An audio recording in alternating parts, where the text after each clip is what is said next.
उपाध्यक्ष महोदय, मैं समझता हूँ कि अब तक इस वैदेशिक नीति पर न केवल इस ओर के सदस्यों ने ही बल्कि दूसरी ओर के सदस्यों ने भी प्रधानमंत्री जी को धन्यवाद दिया है।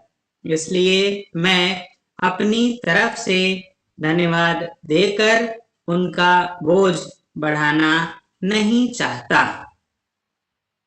इसमें कोई संदेह नहीं कि इस सदन के सभी सदस्य, चाहे वे किसी भी पार्टी से संबंध रखते हों, इस बात से पूरे सहमत हैं कि हमारी विदेश नीति ने संसार में हमारा सिर ऊंचा उठा दिया है।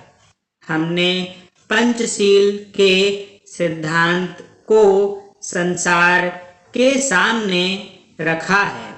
यदि हम उसके आधारभूत सिद्धांत पर दृष्टिपात करें तो हमको पता चलता है कि हमने संसार में एक जो सबसे बड़ा काम किया है वह यह है कि हमने तनाव को कम करने का प्रयत्न किया है। जिस समय हमने नई नई स्वतंत्रता प्राप्त की तो हमारे सामने बहुत से प्रश्न थे। उनके साथ ही हमारे दो बड़े गुट थे जो कि एटम बम और दूसरे बम लिए हुए हमको चुनौती दे रहे थे कि अगर हमने उनमें से किसी एक गुट में सम्मिलित नहीं हुए तो हमको बड़ी कठिनाई होगी।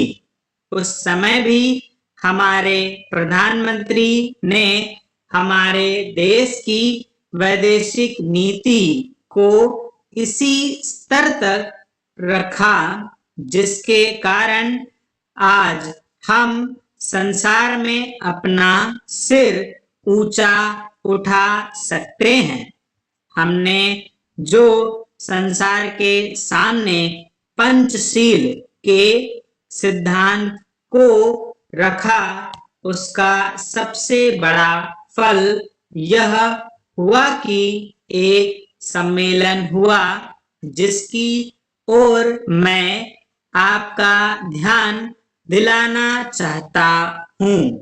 इस सम्मेलन में बड़े उत्सव के साथ संसार के 29 राष्ट्रों ने जो कि एशिया और अफ्रीका से संबंध रखते थे यह घोषणा की कि हम संसार में तनाव कम करना चाहते हैं और साथ ही हम यह चाहते हैं कि संसार में जो विभिन्न सामाजिक और आर्थिक नीतियां हैं वे साथ साथ चल सकें। हमारी वैदेशिक नीति में जो सबसे महत्वपूर्ण चीज है वह है सह अस्तित्व की भावना। उसी भावना के फलस्वरूप हम देखते हैं कि आज कोरिया का युद्ध नहीं हुआ जो कि एक तीसरे विश्व युद्ध के रूप में परिवर्तित हो सकता है।